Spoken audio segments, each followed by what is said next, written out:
The Force binds all things across the galaxy, connecting every living being in an invisible web of energy that flows through stars, planets, and the space between. For millennia, the Jedi spoke of balance, light and dark, life and death, creation and destruction. But what happens when something arrives that exists outside this balance entirely? What happens when the galaxy encounters not darkness, but the complete absence of light? Not death as transformation, but death as finality. The ancient Sith tomb world of Korriban had seen darkness before. Its red sands were soaked with the blood of 1,000 wars, its valleys carved with monuments to forgotten tyrants, its caves echoing with the whispers of long-dead Dark Lords. The planet itself was a nexus of dark side energy, a wound in the Force that drew ambitious Sith like moths to flame. Those who came seeking power in the Valley of the Dark Lords often found only madness and death. But on this day, something far colder than death waited in the deepest tomb. Darth Vokren had come to Korriban with 12 acolytes and 3 overseers, seeking the holocron of Tulak Horde, one of the greatest Sith Lords to ever wield a lightsaber. His expedition had carved through collapsed passages and disabled ancient traps for 6 days, descending deeper into the tomb complex than any Sith had ventured in centuries. The air grew colder with each level, their breath misting despite Korriban's desert heat above. "My lord," said Overseer Rhine, her voice tight with unease.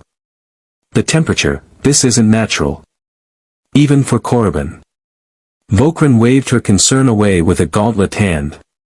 "The tombs are riddled with Sith alchemy. Preservation fields, stasis chambers. The cold means we're close." He ignited his crimson lightsaber, its glow painting the carved walls in bloody light.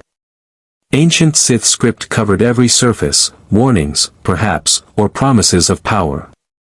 He couldn't read the oldest dialect, but he recognized the symbol repeated throughout, a circle bisected by a jagged line. The old Sith Mark IV ending. The final chamber opened before them like a throat of stone. It was circular, vast, and absolutely freezing. Ice crystals had formed on the walls despite the tomb being sealed for millennia. In the center of the chamber stood not a sarcophagus, but a pillar of what appeared to be black ice, smooth, seamless, and radiating cold that bit through their robes like knives. "What is that?" breathed one of the acolytes, a young Zabrak named Krell. Vokren approached slowly, his Force senses probing ahead. The dark side saturated this place, but there was something else beneath it, something that made the hairs on his neck stand rigid. The ice pillar was perfectly smooth except for one detail, a humanoid shape within, standing upright, arms at its sides. The figure's features were obscured by the dark ice, but Vokren could make out a crown of what looked like horns or antlers. "A prisoner," Vokren murmured. "The ancient Sith imprisoned something here." "Or worshipped it," Overseer Rhine countered, gesturing to the chamber walls. Now that they looked closer, they could see skeletal remains arranged in a circle around the pillar, dozens of ancient Sith, their bones fused to the floor by centuries of ice. Vokren smiled beneath his mask. Whatever this was, it represented power. And power was meant to be taken. He raised his lightsaber and drove it into the black ice. The effect was immediate and catastrophic. The ice didn't melt, it shattered, exploding outward in a wave of freezing shards that drove the Sith backward. The temperature plummeted so rapidly that moisture in the air crystallized and fell like snow. Vokren's breath came in ragged gasps as frost formed on his armor. Through the swirling ice crystals, he saw the figure step forward from the broken pillar. It was tall, nearly 7 feet, and encased in segmented armor that seemed grown rather than forged, like ice shaped by ancient will. Its skin was pale as death, traced with patterns of blue that pulsed with cold light. But it was the eyes that froze Vokren's blood, burning blue, ancient beyond measure, and completely empty of anything resembling humanity or mercy. The Night King regarded the Sith Lord with the patience of winter itself. Vokren gathered the dark side around him like a cloak, feeling its power surge through his veins. "I am Darth Vokren, and I have freed you from your prison. You will serve the Sith Empire, or I will." The Night King raised one pale hand. the temperature dropped another 30 degrees in an instant. The nearest acolyte, Krell, screamed as ice spread across his body from the ground up, climbing his legs, consuming his torso, freezing the scream in his throat. Within seconds, he was a statue of ice, his eyes still alive with terror. Then the Night King clenched his fist, and Krell shattered into 1,000 pieces. Chaos erupted. The remaining acolytes fled for the chamber entrance while the overseers ignited their lightsabers. Vokren unleashed a torrent of force lightning at the pale figure, violet energy crackling through the freezing air. The lightning struck the Night King square in the chest, and simply dispersed, the energy scattering across his armor like rain on stone. The Night King walked forward through the attack, unhurried, implacable. Fall back. Vokren roared, but it was already too late. The fleeing acolytes had reached the chamber entrance only to find it sealed by a wall of ice that had formed in seconds. They pounded on it desperately as the temperature continued to plummet. One of the overseers, a Twi'lek named Sereth, attempted a force push that should have sent the Night King sprawling. Instead, the wave of telekinetic energy seemed to pass around him like water around a stone. He reached out with one hand and grabbed Sereth by the face. The Twi'lek's scream was cut short as ice spread from the point of contact, racing across his skin, into his eyes, down his throat. His body went rigid, and then the Night King simply released him. Sereth fell backward, his body already dead, his skin blue-white with cold. And then he opened his eyes. They burned the same terrible blue as the Night King's. Overseer Ryan screamed as Sereth rose to his feet with jerky, unnatural movements, his lightsaber igniting once more, but now in service to something far worse than the dark side. The Night King raised both arms, and the ancient Sith skeletons that had circled his prison for millennia began to stir. Bones snapped together with sounds like breaking ice. Desiccated corpses thousands of years old rose from the floor, their eye sockets blazing with blue fire. These were Dark Lords of the ancient Sith, their power legendary, and now they were slaves to something that cared nothing for power or glory or the Force itself. Vokren retreated to the wall, his mind racing. This thing, whatever it was, didn't use the Force. It didn't need to. Its power came from somewhere else entirely, somewhere cold and final and utterly wrong. The dark side whispered warnings in his mind, run. This is not prey. This is the end of all hunting. The Night King looked at Vokren one last time with those burning blue eyes, and the Sith Lord understood something terrible: he was being allowed to live. Not for mercy, but because one survivor could spread fear faster than 1,000 corpses. Then the Night King turned his attention to the trapped acolytes, and Vokren ran. Behind him, the screaming began, and then stopped, replaced by the sound of ice spreading like a cancer through stone. By the time Darth Vokren reached the surface of Korriban, his expedition team reduced to himself alone, the first snowflakes were beginning to fall on the Tomb World's red sands. Snow, on a planet that had known only desert for 10,000 years. The Night King had come to the Star Wars galaxy. And winter had come with him. If you want to see more characters enter the Star Wars galaxy, hit that subscribe button and drop the name of a character you'd want to see in the comments below. May the Force be with you.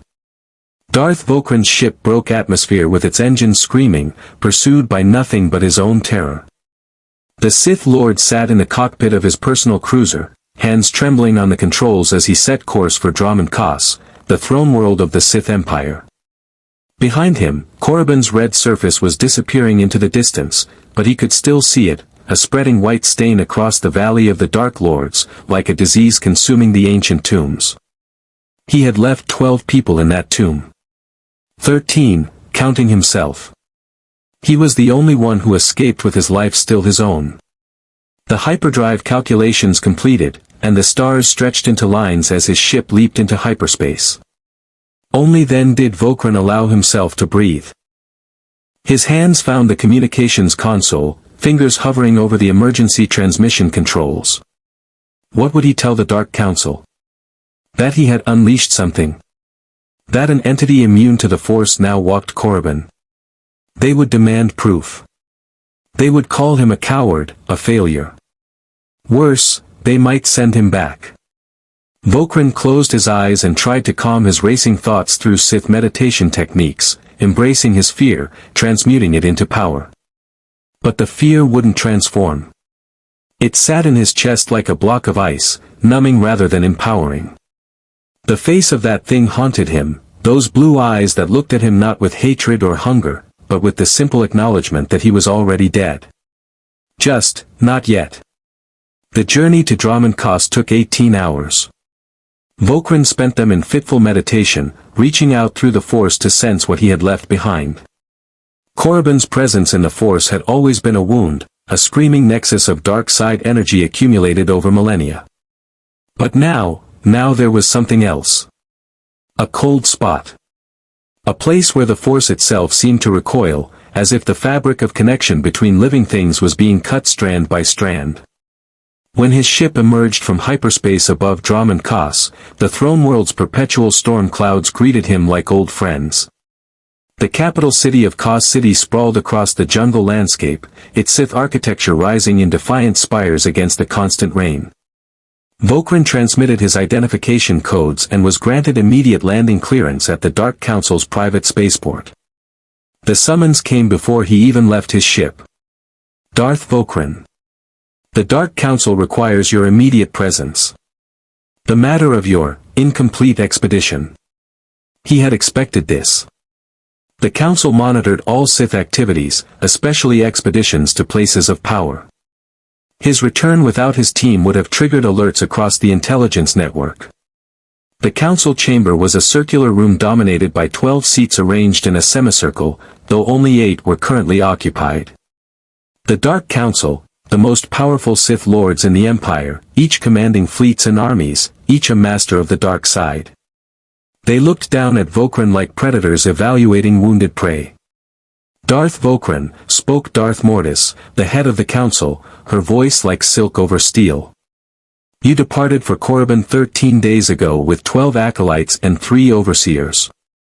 You return alone, your ship's logs showing you fled the planet in considerable haste. Explain. Vokren knelt, not from respect but from the weight of their combined presence in the Force. My lords, we discovered something in the deepest level of Tulak Horde's tomb. Something the ancient Sith had imprisoned. And you freed it, said Darth Ravage, his tone dripping with contempt. Typical. I did not know. Ignorance is not an excuse, Mortis cut him off. What was this thing you unleashed? Vokren gathered his thoughts, choosing his words carefully. A being of immense power, immune to the Force. It killed my entire team in minutes. It raises the dead, my lords. I watched it turn my overseers into its servants. They rose with eyes of blue fire, following its commands. Silence filled the chamber. Several council members exchanged glances. Necromancy, said Darth Danatin, the council's eldest member. The ancient Sith practiced such arts, but this sounds different. You say it was immune to the Force? My Force lightning had no effect. Telekinesis passed around it. And the cold, Vokren's voice cracked slightly. It radiates cold like a sun radiates heat. The temperature dropped so fast that moisture froze in the air. By the time I reached the surface, snow was falling on Korriban. Snow. Darth Marr's voice was flat, disbelieving. On a desert world. Yes, my lord. I believe the entity is still there, in the Valley of the Dark Lords. With an army of the ancient Sith dead, now serving it. Darth Mortis leaned forward. You fled rather than attempt to destroy it or reseal it. I fled, Vokren admitted, because I am not a fool. That thing looked at me and chose to let me live. I don't know why, but I felt it in that moment. I was prey that it would hunt later.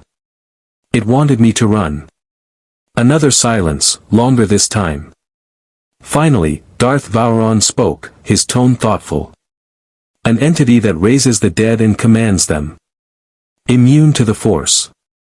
If what you say is true, Vokren, you may have discovered something of extraordinary value. Imagine an army that cannot die, that feels no fear, that serves with absolute loyalty. You want to control it, Vokren said, horror creeping into his voice. We want to understand it, Mortis corrected. Whether it can be controlled, destroyed, or utilized. You say it let you live. Perhaps it can be reasoned with. Perhaps it seeks something we can provide. It seeks nothing but death, Vokren said. I felt it, my lords. Not through the Force, just instinct. That thing exists to end life. All life. Then it is a weapon, Darth Ravage said simply. And weapons are meant to be wielded. Darth Marr stood, his presence in the Force radiating authority. I will take a task force to Korriban. If this entity is as powerful as Vokren claims, it requires investigation. If it can be controlled, it will serve the Empire. If not, he rested his hand on his lightsaber. Then it will be destroyed. Vokren wanted to scream at them, to make them understand that this wasn't a Sith artifact or a dark side creature or anything that could be dominated through superior will.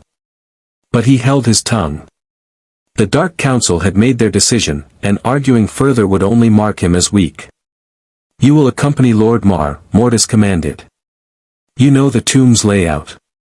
You will guide the task force. Vokren's blood turned cold. My lords, You will go, or you will be executed for cowardice and failure. Choose. There was no choice. There never had been. I will serve, Vokren said quietly. Good. Mortis dismissed him with a wave. Darth Marr, assemble your force. I want hourly reports. And Vokren, she fixed him with eyes that burned yellow with Sith corruption. If you're lying about any of this, if this is some elaborate scheme to cover your own failures, we will discover it. And your death will take a very, very long time. Vokren bowed and retreated from the chamber, his mind reeling. They were going back to Korriban. Back to the tomb. Back to the thing with the blue eyes and the crown of horns. As he walked through the rain-slicked streets of Kaas City toward the military district, Vokren noticed something that made him stop. His breath was misting in the air. Not heavily, but visible. And this was Dromund Kaas, a jungle world with tropical humidity and constant warmth despite the perpetual storms. His breath shouldn't be visible at all. Vokren looked up at the dark clouds and felt the first raindrop hit his face. It was cold. Colder than Dromund Kaas rain had any right to be. He thought of Korriban, thousands of light years away, and the white stain spreading across its red sands. He thought of the ancient skeletons rising with blue fire in their eyes. He thought of the Night King's patient, terrible gaze. It wanted me to run, he had told the council. And run he had, straight to the heart of the Sith Empire, bringing news of the tomb and its location to the most powerful beings in the galaxy. A horrible suspicion began to form in Vokren's mind. What if he hadn't escaped at all? What if he had been released with purpose?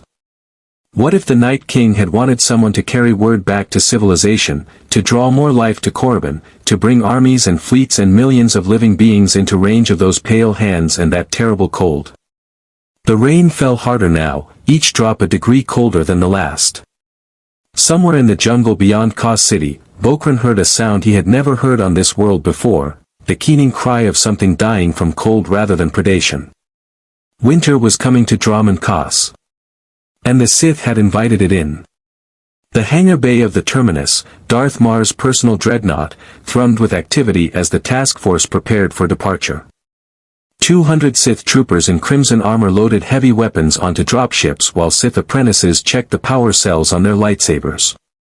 Marr had assembled a force capable of leveling a small city, 12 Sith lords, 50 apprentices, a full battalion of elite soldiers, and enough firepower to reduce the Valley of the Dark Lords to molten glass. Darth Vokren stood on the observation deck, watching the preparations through the reinforced viewport. His hands were clasped behind his back to hide their trembling. In 6 hours, they would arrive at Korriban. In 7, they would descend into the tomb. And then. You look like a man marching to his execution. Vokren turned to find Darth Marr approaching, his iconic mask hiding his features as always. The legendary Sith warrior was an imposing figure, tall, armored in dark metal that seemed to drink in light, his presence in the Force like a blade held at the galaxy's throat. "Perhaps I am, Lord Marr," Vokren replied carefully. "I have seen what waits in that tomb. Your force is impressive, but you think it won't be enough." Marr stopped beside him, looking down at the assembled warriors. "I've read your report 3 times. An entity immune to force attacks, necromantic abilities, temperature manipulation. In my 50 years of service to the Empire, I've encountered many threats.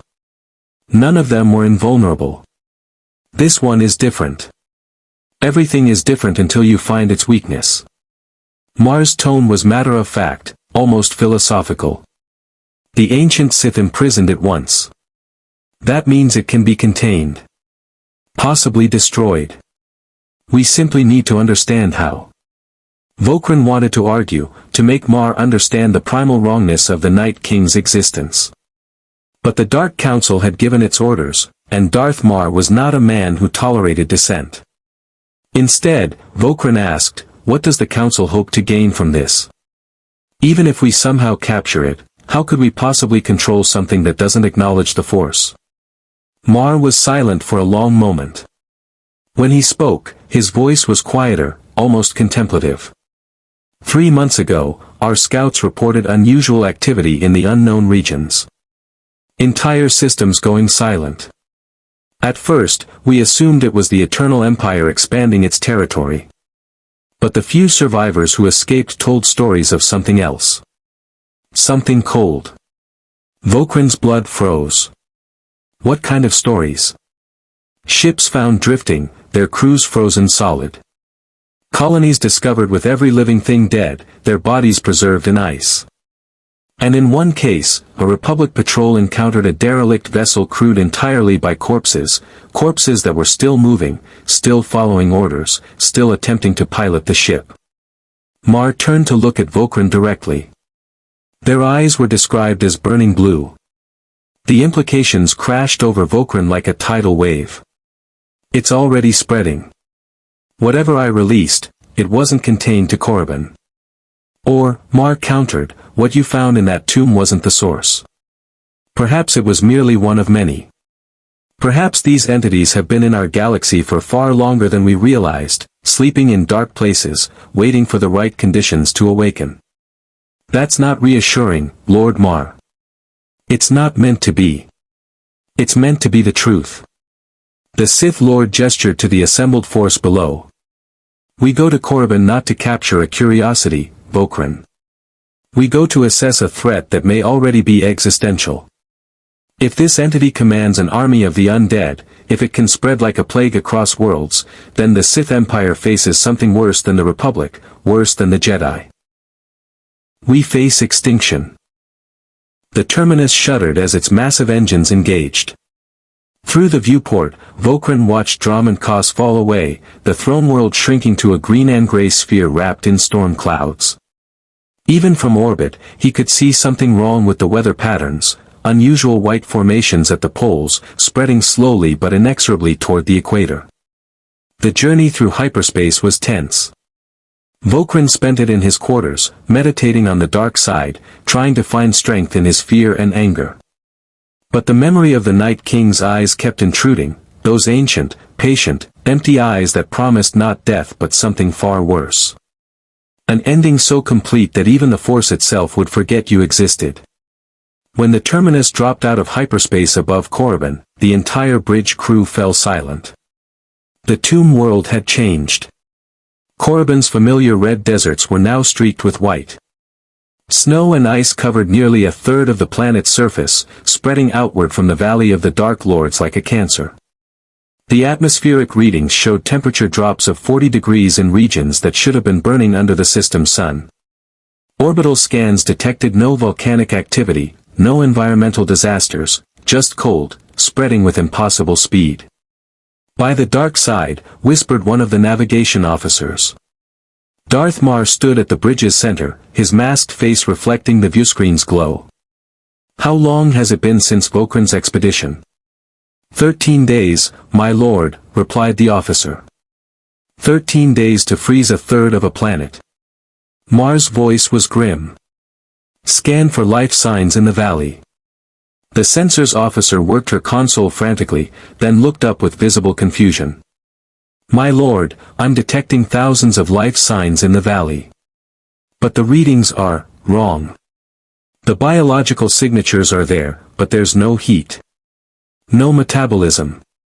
It's as if they're alive but not living." "The dead," Vokren said quietly. "It's raised the entire valley.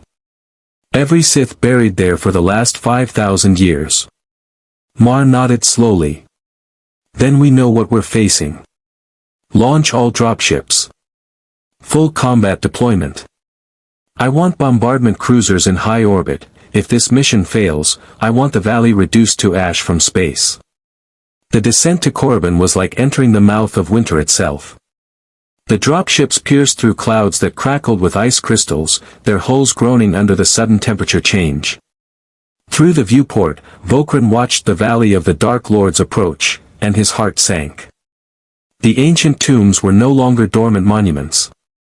They were hives of activity. Figures moved between the structures, hundreds of them, maybe thousands. From this height, they looked almost normal, Sith warriors in ancient armor, acolytes in tattered robes, overseers carrying lightsabers. But Vokren knew better. He could see the jerky, unnatural quality of their movements. The blue glow emanating from their eyes, visible even in daylight. And at the center of it all, standing before the largest tomb like a general surveying his army, was the Night King. He looked exactly as Vokren remembered, tall, pale, crowned with horns of ice, utterly motionless. "Waiting.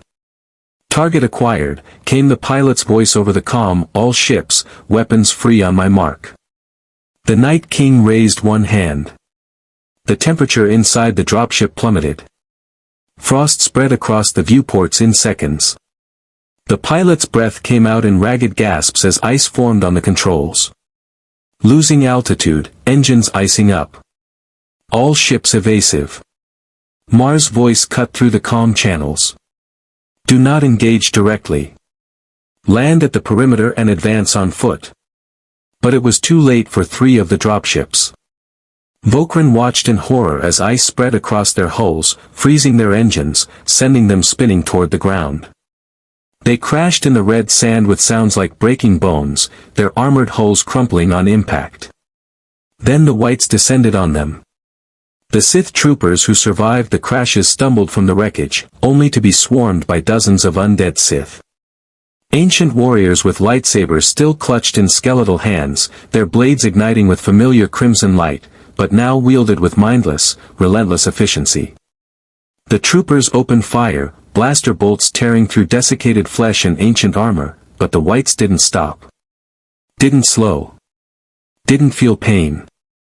A trooper was cut down by a wight wielding a lightsaber in the ancient Makashi form, the dueling style of Count Dooku, perfected by Sith thousands of years dead. Another was overwhelmed by 3 wights working in perfect coordination, their movements synchronized as if controlled by a single mind. Which, Vokren realized with creeping horror, they were. His dropship hit the ground hard but intact, 300 meters from the tomb entrance. The assault ramp dropped and Darth Marr strode out, lightsaber ignited, his purple blade cutting through the falling snow. Behind him came the task force, Sith lords and apprentices forming a battle line, troopers establishing firing positions, war droids activating with mechanical precision. The White Army waited, arranged in perfect ranks before the tomb. Thousands of them now, Vokren realized. Not just the ancient Sith from the tombs, but newer corpses too, his own expedition team stood among them. He recognized Overseer Sereth, the Twi'lek's dead face expressionless, lightsaber held ready. Beside him stood Krell, the young Zobrick acolyte, his body still bearing the fractures from when the Night King had shattered him and somehow, impossibly, put him back together. And behind them all, the Night King watched with those burning blue eyes. "Form up. Marr commanded. Overwhelming force, concentrated strikes. We push through to the entity itself. The Sith Lords gathered their power, the force swirling around them like a storm. Vokren felt it too, the dark side responding to their collective will, eager for destruction, hungry for dominance. Lightning crackled between their fingertips. The air shimmered with telekinetic force. For a moment, Vokren felt hope. Surely this much power, this many masters of the dark side together, could overwhelm even the Night King. Then the Night King thrust both hands forward, and the world turned white. A blizzard erupted from nowhere, winds screaming at hurricane force, temperature dropping so fast that exposed skin blistered with frostbite in seconds. The snow wasn't falling, it was attacking, each flake a tiny blade of ice. Visibility dropped to mere meters. The Sith formation dissolved into chaos as warriors lost sight of each other in the whiteout. And through the storm came the wights. They moved with terrible purpose, immune to the cold that crippled the living. Lightsabers flashed in the white void, blue fire burning in eye sockets, and the screaming began. Vokren ignited his own blade and parried a strike from an ancient Sith whose name he'd once read in the archives, Darth Shan, perhaps, or one of his contemporaries. The white attacked with mechanical precision, no wasted movement, no fear, no fatigue. Vokren called on the force and threw the creature backward with a telekinetic blast. It tumbled through the snow and rose immediately, undamaged, already advancing again. "They don't stop," someone screamed. "We kill them and they just get back up. Destroy the bodies completely." Marr's voice cut through the chaos. "Burn them, crush them, leave nothing to animate." Easier said than done. The wights were relentless, and the cold was sapping the living warrior's strength with every passing second. Vokren saw a Sith Lord, Darth Saravan, unleash a torrent of force lightning into a group of wights. The electricity arced between them, should have reduced them to ash. Instead, they walked through it, their dead flesh impervious to the energy that would have killed living beings instantly. Saravan stared in disbelief for just a second too long. 3 wights descended on him, lightsabers striking in perfect coordination. He managed to parry 2 strikes but the third took him through the chest. He fell into the snow, his eyes wide with shock and pain. Then his chest stopped moving. And a moment later, his eyes opened again, burning blue. Darth Saravan rose to his feet, turned to face his former allies, and ignited his lightsaber with hands that no longer trembled with life. "Fall back," Marr commanded. "Back to the ships. This is not a battle we can." A spear of ice erupted from the ground and impaled him through the abdomen. The legendary Darth Marr, veteran of 100 battles, master of the dark side, stumbled backward with a lance of frozen water protruding from his armor. He looked down at it in something like confusion, then up at the figure walking through the blizzard toward him. The Night King approached with the inevitability of winter itself. Marr raised his lightsaber, gathering what remained of his strength. "I am Darth Marr, of the Dark Council. I will not fall to." The Night King touched his shoulder. Ice spread across Marr's armor in seconds, racing along the metal, creeping under the plates, invading his body. The Sith Lord's defiant words froze in his throat. His lightsaber fell from fingers that could no longer grip. He collapsed to his knees, then to his side, his body encased in a shell of ice. For a moment, everything stopped. The Sith task force, the White Army, even the blizzard seemed to hold its breath. Then Darth Marr opened his eyes. They burned blue. The retreat became a rout. Sith Lords who had never fled from any enemy ran through the blinding snow toward their dropships. Troopers abandoned their positions. Apprentices died screaming as the wights dragged them down. And with each death, the Night King's army grew stronger. Vokren reached his dropship through sheer luck and desperation, the force guiding his stumbling steps through the whiteout. He threw himself up the ramp as the engines roared to life. Through the closing hatch, he caught one last glimpse of the battlefield. Darth Marr stood among the wights now, his legendary armor frosted white, his purple lightsaber extinguished and replaced with eyes of burning blue. The greatest warrior in the Sith Empire had become a general in the Night King's legion. And behind him, the Night King stood motionless, patient, watching the surviving ship struggle into the sky with the same empty patience he had shown Vokren in the tomb. Letting them flee. Letting them carry the news. Letting them spread the fear. As Vokren's dropship broke atmosphere and raced toward the terminus, he looked back at Korriban through the viewport. The white stain had grown. It now covered half the planet and was still spreading. The Night King had his foothold in the galaxy. And he had just claimed the Sith Empire's greatest champion as his own. The survivors of Darth Marr's task force limped back to Dromund Kaas with news that shattered the Sith Empire's certainty. Of 200 soldiers, 50 Sith apprentices, and 12 lords, only 43 souls returned. The rest remained on Korriban, not dead, but worse. They had become part of something that the Sith, for all their mastery of death and darkness, could not comprehend. Darth Vokren stood before the Dark Council once more, but this time he was not alone. 3 other survivors flanked him, Lord Scar, a battle-scarred warrior missing his left arm to frostbite, Overseer Yulara, her face still bearing the burns from flash-frozen air, and Captain Rank, the highest-ranking military officer to escape. Each bore physical scars from Korriban. Each bore worse scars in their minds. The council chamber was silent as a tomb. Darth Marr is dead. Darth Mortis's voice was flat, emotionless, but Vokren could sense the turmoil beneath. Marr had been on the council for decades, a pillar of Sith strength. Or rather, he exists in a state that defies our understanding of death. Explain precisely what happened. Vokren recounted the battle in clinical detail, leaving nothing out, the blizzard that erupted from nowhere, the wights that wouldn't stay down, the ice spear that pierced Marr's legendary armor, and finally, the touch that transformed the Empire's greatest warrior into a blue-eyed servant of the Night King. When he finished, Darth Ravage slammed his fist on his chair's armrest. Impossible. Darth Marr's will was indomitable. No power in this galaxy could enslave him. The Night King is not from this galaxy, Vokren replied quietly. And he doesn't enslave. He erases. What wears Marr's armor now isn't Marr. It's something else wearing his corpse. Then we destroy Korriban, said Darth Vokren. Orbital bombardment.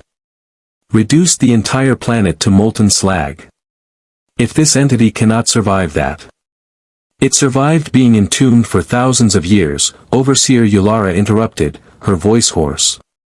The ancient Sith tried to destroy it. They failed. The best they could do was imprison it in ice and hope future generations would have the wisdom to leave it alone. She looked directly at Vokren, her expression accusing. We did not have that wisdom. The recrimination stung, but Vokren couldn't argue. He had broken the seal. He had freed the Night King. Whatever happened next would be his fault. Darth Van Atten, the council's eldest member, spoke with the weight of centuries. I have consulted the oldest archives. There are references, fragmentary, obscure, to what the ancient Sith called the cold between stars. A force that existed in the void before life, that waits in the darkness beyond the galaxy's edge. The texts describe it as the antithesis of the force itself. Not death as we understand it, but unlife. The cessation of all energy, all motion, all existence. Myths, Ravage scoffed. Ancient Sith superstition. Myths that warned against opening certain tombs, Van Atten countered. Myths that specifically described frozen worlds and armies of the dead with burning blue eyes. I dismissed them as allegory. Now I wonder if they were history. Darth Mortis raised her hand for silence. Philosophical debates can wait. We face an immediate strategic crisis. Captain Rank, what is the military situation? The captain stepped forward, his posture rigid despite obvious exhaustion. We've established a blockade around Korriban, my lord. 3 battle groups with orders to destroy any vessel attempting to leave the system. But, he hesitated. "Speak freely, Captain. The entity doesn't appear to need ships, my lord. Our long-range scanners show something emerging from Korriban's surface. Ice formations, growing like crystals, reaching toward orbital space. They're slow, but they're accelerating. At current growth rates, they'll reach our blockade ships in approximately 72 hours. Silence gripped the chamber. "It's building a bridge," Lord Scar said, his voice hollow. "A bridge made of ice, reaching from one world to another through the void of space. That shouldn't be possible. The vacuum, the radiation, the temperature extremes, ice can't exist in space like that." "This isn't natural ice," Vokren said. "It's the Night King's will made solid. The same power that created blizzards on a desert world, that froze soldiers inside their armor, that turned Darth Marr into a wight. The Night King doesn't obey the laws of physics. He imposes his own." Darth Mortis leaned forward. "If these ice formations reach our ships, what will happen?" Captain Rank swallowed hard. "Based on what we experienced planetside, my lord, the crews will freeze. The ships will become tombs. And then," he glanced at Vokren. "And then the crews will rise again," Vokren finished. "With blue eyes. Following the Night King's will. We won't just lose ships, we'll arm him with them. Star destroyers crewed by the undead, carrying the cold to other worlds. Then we withdraw the blockade," Darth Vokren said immediately. "We cannot risk. We cannot withdraw." Mortis's voice cracked like a whip. "If we abandon Korriban, we send a message to the entire Empire that the Dark Council cannot protect our most sacred world. Our enemies will see it as weakness. The Republic will exploit it. Rebellious systems will break away. Better a political crisis than extinction," Overseer Yulara shot back. "I watched 50 Sith die on that frozen hell. Each one rose again to serve the Night King. Every soldier, every apprentice, every lord we throw at this thing only makes it stronger. We're not fighting an enemy, we're feeding it." The debate raged for another hour, council members arguing strategy while Vokren stood silent, his mind elsewhere. He was thinking about the Night King's eyes, about the patience in that ancient gaze. The entity hadn't pursued the fleeing ships. Hadn't tried to stop them from escaping. It had simply watched them go, the same way it had watched Vokren flee the tomb 13 days ago. It was letting them run. Letting them spread fear. Letting them bring news of the threat to population centers, to military command, to the heart of civilization itself. The Night King wasn't just raising an army. He was orchestrating fear on a galactic scale. A junior intelligence officer burst into the council chamber, protocol forgotten in her panic. "My lords! Urgent news from the Cernpital system." Darth Mortis's eyes flashed with anger at the interruption. "This had better be. The system has gone silent, my lord. All communication ceased 4 hours ago. We sent a reconnaissance ship. It just transmitted its findings before contact was lost." She activated a holographic projector, and the council chamber filled with the image of a frozen world. Cernpital had been a thriving industrial planet, 3 billion inhabitants, massive factories, orbital shipyards. Now it was encased in ice. The cities were visible as white lumps beneath kilometers of snow. The oceans had frozen solid. And moving across the frozen surface were millions of tiny figures, all walking in the same direction, all heading toward the spaceports where ships waited to carry them to other worlds. The reconnaissance ship reported temperature readings of -200 degrees, the officer said, her voice shaking. "Impossible cold." And then, she swallowed hard. The crew started reporting that their ship was freezing from the inside. The last transmission was screaming, and then, silence. Except for one final message. She played the audio. Through the static and ice crackle, a voice came through, calm, emotionless, speaking in perfect Sith cant. "We serve the cold now. We are coming to bring the gift of silence to all living things. The Night King has awakened. Winter has come. The voice belonged to Captain Rank's brother, who had been commanding the reconnaissance mission. Captain Rank stood frozen, his face pale. The officer who had delivered the news looked at him with pity, then at the council. My lords, Cernpedal is 3 systems away from Dromund Kaas. If the entity can spread that far, that fast. It's not spreading, Vokren interrupted, the pieces finally clicking into place in his mind. It was already there. The Night King didn't come from the tomb on Korriban. That was just one of its kind. Then Aten was right, these things exist in the darkness beyond our galaxy. They've been out there for eons, waiting in the cold between stars. Korriban wasn't the source. It was just the first one we found. You're saying there are more of them? Darth Vokren asked. I'm saying they're everywhere, Vokren replied, his voice hollow. Sleeping in tombs, frozen in asteroids, drifting in dead systems at the galaxy's edge. The ancient Sith encountered them and did the only thing they could, they sealed them away and tried to forget. But we've been expanding into the unknown regions, establishing colonies, sending expeditions to unexplored worlds. We've been waking them up without even knowing it. Darth Then Aten pulled up a star map, his hands moving quickly across the holographic controls. Red dots appeared across the galaxy, reports of silent systems, frozen worlds, ships gone missing in deep space. There were dozens of them, scattered like a plague, concentrated near the edges of known space but spreading inward.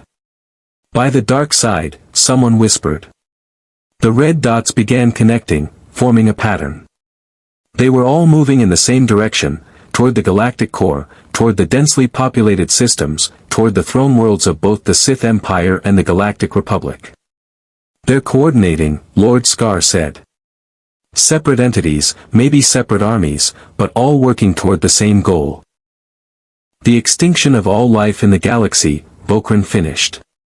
Darth Mortis stood, her presence in the Force commanding absolute attention. This is no longer a crisis. This is an existential threat. We must. A new alarm blared through the council chamber. The tactical display shifted to show Dromund Kaas's orbital defense grid. Something was approaching the planet, not from space, but from within the atmosphere itself. My lords, the tactical officer's voice was tight with fear. We have a massive cold front forming over Kaas City. Temperature dropping rapidly. Weather satellites show it's not natural, it's organized, deliberate. And at the center of the storm. The image focused, zooming through clouds that crackled with ice. And there, descending through Dromund Kaas's perpetual reign like a king claiming his throne, was a figure Vokren recognized immediately. Pale skin. Ancient armor. Crown of ice horns. Eyes burning blue. But it wasn't the Night King from Korriban. The proportions were slightly different, the armor's design showing variations. This was another one. A different Night King, or perhaps a lieutenant, a herald announcing the arrival of winter. And it wasn't alone. Behind it came shapes, hundreds of them, thousands, falling from the clouds like frozen rain. Wights, dressed in the style of a dozen different civilizations, carrying weapons from 100 different eras. The collected dead of worlds already fallen, now brought to claim another. Sound the planetary defense alert, Mortis commanded, her voice deadly calm. Mobilize all military forces. Seal the Dark Temple and evacuate essential personnel. And, she paused, her next words clearly painful. Contact the Republic. Request immediate communication with their Supreme Chancellor. The council chamber erupted in protest. Contact the Republic? Their ancient enemies? The thought was heresy. Silence. Mortis's force presence expanded, crushing dissent.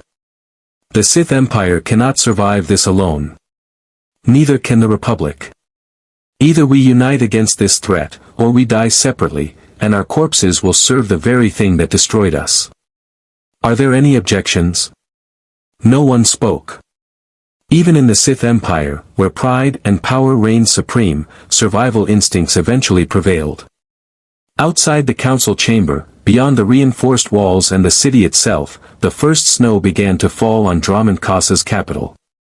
The citizens looked up in wonder and confusion. Snow, on a tropical jungle world?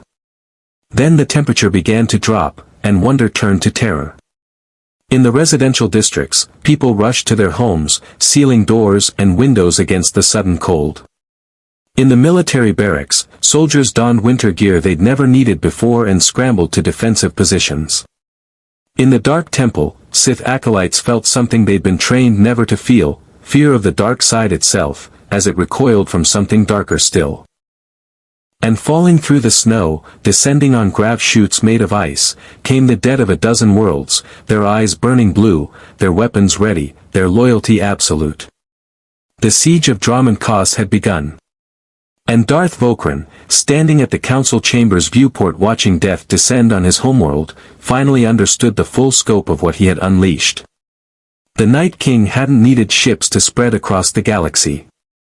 He had used something far more insidious: curiosity. Every expedition sent to investigate a silent system, every rescue mission dispatched to frozen worlds, every military force deployed to understand the threat, all of them had become vectors, carrying the cold back to their homes, spreading the infection of death until it reached the galaxy's very heart. They had done this to themselves. And now, as the first screams echoed up from Kaas City below, Vokren knew one more terrible truth. This was only the beginning.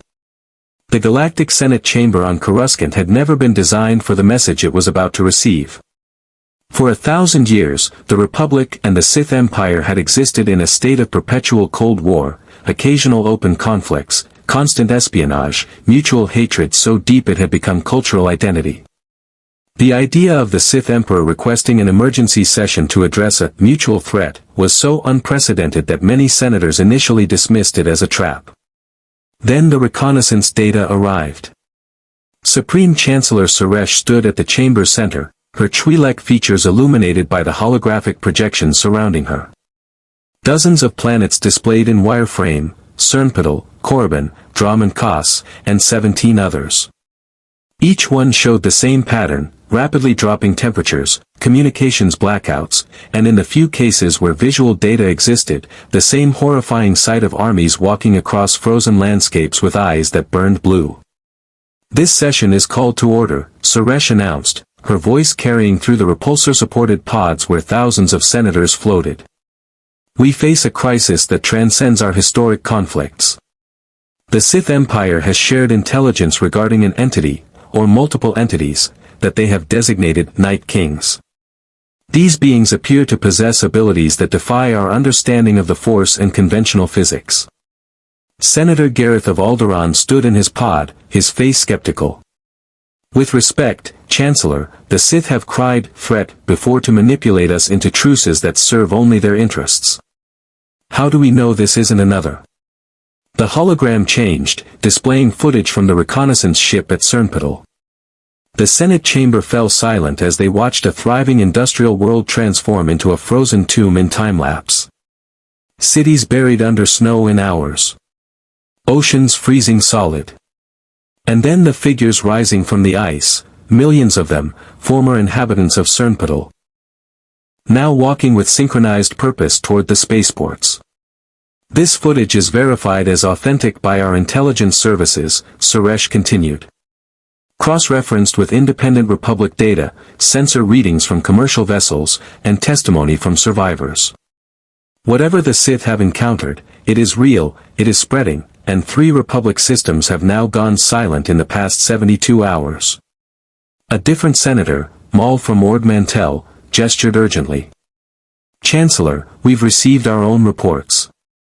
Mining colonies in the Outer Rim, research stations near the unknown regions. They're calling it, the Long Winter. Some are blaming Republic climate experiments, others say it's a Sith bioweapon, but the pattern is consistent. Rapid freezing, communications loss, and in one case," he hesitated. "In one case, a Republic frigate found a civilian transport drifting near Scylla. The crew was dead. Frozen solid. But when the frigate's boarding party approached, the crew moved. Attacked. The frigate barely escaped. Murmurs of alarm rippled through the chamber. Suresh raised her hand for silence. The Jedi Council has been investigating these incidents. Grand Master Satele Shan is here to address this body. A section of the chamber floor rose, elevating a platform where Master Satele Shan stood with several other Jedi Council members. The Grand Master was a woman of legendary composure, but even she looked troubled as she addressed the Senate.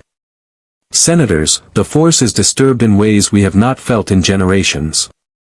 The Jedi have investigated 6 affected systems. What we found, she paused, choosing her words carefully. These entities exist outside the Force. Not opposed to it, not wielding the dark side, they exist in absence of it. Where they walk, the Force itself grows, quiet. Silent. As if life itself is being erased from existence. Master Jarek Keaton, a grizzled Jedi Knight, stepped forward. I led a team to the Hoth system after reports of unusual activity in the ice caverns. We found something the Wampas had uncovered, a structure, ancient beyond measure, frozen deep in the glaciers. Inside were bodies. Dozens of them, encased in black ice, standing upright. Preserved. When we attempted to investigate, the temperature dropped so rapidly that 2 of my team suffered severe frostbite within seconds. And then, his jaw tightened. One of the bodies opened its eyes. Blue eyes, burning like cold fire. We fled. When we looked back from orbit, the entire ice shelf was collapsing, and things were emerging from below. How many? Senator Gareth demanded. Thousands. Maybe tens of thousands. Hoth is one of hundreds of frozen worlds in the galaxy. If each one harbors a similar concentration, then we're facing an army larger than the Republic and Sith combined, Suresh finished grimly. An army that doesn't need food, doesn't tire, doesn't fear, and grows stronger with every victim it claims. The Senate chamber erupted into chaos. Some senators demanded immediate military mobilization. Others called for evacuation of border systems. A few insisted this was still a Sith trick, that no threat could be this absolute. Satele Shan's voice cut through the pandemonium, amplified by the Force itself. This is not a military problem. This is not a political problem. This is an existential crisis for all life in the galaxy. The Jedi Order has debated this for 3 days. Our conclusion is unanimous: we must ally with the Sith Empire. The word ally hung in the air like a blasphemy. You're suggesting we work with the Empire? Senator Gareth sputtered. The same empire that has slaughtered billions? That embodies everything the Republic stands against. I'm suggesting we survive, Satele replied, her tone leaving no room for debate. The Sith possess knowledge of these entities that predates the Republic. Their ancient records speak of the cold between stars, a force that existed before the galaxy teemed with life. The Sith encountered these beings millennia ago and learned that conventional warfare is futile. They sealed them away and hoped future generations would never face them. Master Keaton pulled up a holographic star chart showing the spreading pattern of frozen systems. Look at the progression. The entities are moving toward the galactic core, toward the most densely populated regions. They're not random. They're coordinated, intelligent, and patient. At current rates of expansion, they'll reach Coruscant in 6 months. Dromund Kaas in 4. Every world between here and the unknown regions will fall unless we act. What are you proposing? Suresh asked. A temporary alliance, Satele said. The Jedi and Sith must pool our knowledge. The Republic and Empire must coordinate military responses. We need to understand what these Night Kings are, where they come from, and, most critically, how the ancient Sith managed to imprison them. And if we ally with the Sith only to discover this was their plan all along? Senator Maul challenged. A scheme to weaken our defenses, to gain access to Coruscant itself. Then we will face the consequences, Satele replied. But I would rather risk betrayal by the Sith than guarantee extinction by the Night Kings. At least betrayal is a problem we understand how to fight. The debate raged for another hour, but the conclusion was inevitable. When the vote was called, the Senate approved the temporary alliance by a narrow margin, not because they trusted the Sith, but because fear of the alternative outweighed centuries of hatred. Within hours, joint Republic-Sith task forces were being organized. Jedi Knights who had spent their entire lives fighting Sith Lords now found themselves in strategy sessions with those same enemies. Republic admirals coordinated fleet movements with Sith dreadnought commanders. Scientists from both factions shared data, trying to understand an enemy that defied every law of physics and biology they knew. But on Dromund Kaas, the first joint operation was already underway, not by choice, but by necessity. The siege of Dromund Kaas had entered its third day, and the city was dying by degrees. The temperature had dropped to -40 degrees, cold enough to kill exposed humans in minutes. The streets were filled with ice and snow, transforming the familiar architecture into an alien landscape. And worse, the dead were inside the walls. Darth Vokren fought beside a squad of Sith troopers in the commercial district, his lightsaber cutting through wights that had once been his fellow citizens. Each kill was temporary, destroy the body completely or it would rise again. Burn it to ash, freeze it with such intensity it shattered, or dismember it so thoroughly it couldn't function. Anything less was merely an inconvenience. Lord Vokren. A trooper's voice crackled through his comm, we have civilians trapped in a residential tower, 4th sector. Wights are breaking through the lower levels. Vokren didn't hesitate. He sprinted through streets he'd known his entire life, now transformed into a frozen hellscape. Bodies lay everywhere, some truly dead, others in the process of transformation, their eyes flickering between normal and blue as the Night King's influence spread through their cooling flesh. The residential tower was a nightmare. Wights had breached the ground floor and were systematically working their way up, killing everyone they found. The survivors had barricaded themselves on the upper floors, but it was only a matter of time. Vokren burst through the main entrance, his crimson blade whirling, and immediately engaged 3 wights that had once been Sith acolytes. They fought with the skills they'd possessed in life, Shicho, Nakashi, even the acrobatic Atara form. But now those skills were executed with mechanical perfection, no wasted movement, no hesitation, no self-preservation instinct. They attacked in perfect coordination, forcing Vokren back step by step. He reached into the Force, calling on years of training, and unleashed a wave of kinetic energy that hurled 2 wights through a wall. The third lunged forward and Vokren bisected it cleanly, then immediately thrust his blade through its skull to ensure it wouldn't rise. Behind him, more wights were climbing through the breach, their blue eyes reflecting his lightsaber's glow. This was futile. He couldn't save everyone. Couldn't hold every district. The Night King's forces were endless, reinforced with every civilian that died, growing stronger while the defenders grew weaker from cold and exhaustion. Vokren. Behind you. The voice was familiar but wrong, it shouldn't be here, couldn't be here. Vokren spun and saw a figure in Jedi robes deflecting blaster fire with a blue lightsaber. A human male, perhaps 30 years old, with the bearing of a seasoned warrior and the calm expression of a Jedi Knight. What, how, Vokren stammered. Explanations later. The Jedi Knight force pushed a group of wights down a hallway, then moved to stand back to back with Vokren. Master Satele sent a strike team through the blockade.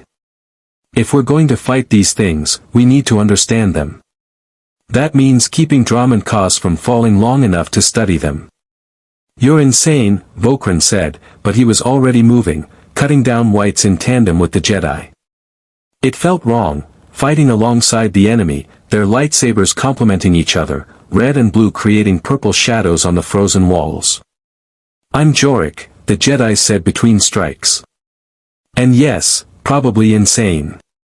But we all are now. The old rules don't apply when extinction is the alternative. They fought their way up the tower, evacuating civilians floor by floor. At the top, a Republic shuttle hovered outside, its pilot maintaining position despite the freezing conditions and wind that threatened to smash it into the building.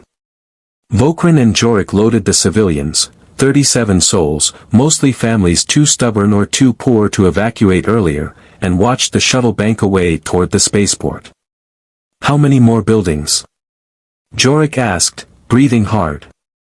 Dozens, Vokren replied. Maybe hundreds. And that's just this district. Below them, the city sprawled in frozen darkness. Fires burned in some districts where defenders tried to hold the line. Other areas had gone completely dark and silent, claimed by the cold. And advancing through it all, visible even from this height, were rivers of blue light, the eyes of the wights, thousands upon thousands of them, flowing through the streets like a luminous flood. We can't win this battle, Jorik said quietly. You know that, right? I know. Vokren deactivated his lightsaber, suddenly exhausted beyond measure. The Night King isn't trying to conquer Dromund Kaas. He's making an example of it. Showing the galaxy what happens when his forces arrive. Every refugee who escapes carries the story, spreads the fear. Then we need to give them a different story. Jorik pointed toward the Dark Temple, the massive pyramid at Kaas City's heart where the Dark Council maintained their seat of power. The Sith have archives there, right? Ancient knowledge. If your predecessors imprisoned these things once, there might be information on how they did it. The archives are restricted, Vokren said automatically, then laughed bitterly at his own words. Restricted. As if protocol matters now. Then let's break some rules. Jorik extended his hand. Temporary truce. For the sake of everyone still breathing. Vokren looked at the offered hand, a Jedi's hand, extended in genuine alliance. 6 months ago, he would have cut it off. Today, with his city dying around him and the dead walking in the streets, he clasped it firmly. Temporary truce, he agreed. May the Force be with us. All of us, Jorik amended. Light and dark together. It might be the only way we survive. They descended from the tower together, a Sith Lord and a Jedi Knight, moving through the frozen streets toward the Dark Temple. Above them, more Republic shuttles were entering Dromund Kaas's atmosphere, bringing Jedi reinforcements to help defend the Sith throne world. The impossible was happening. And in the falling snow, watching from a dozen vantage points with patient blue eyes, the Night King's lieutenants observed this new development with interest. The living were adapting, uniting, becoming more dangerous. Good. Dangerous prey lasted longer. Provided more sport. And when they finally fell, their strength would be added to the eternal army. Winter was patient. Winter always won in the end.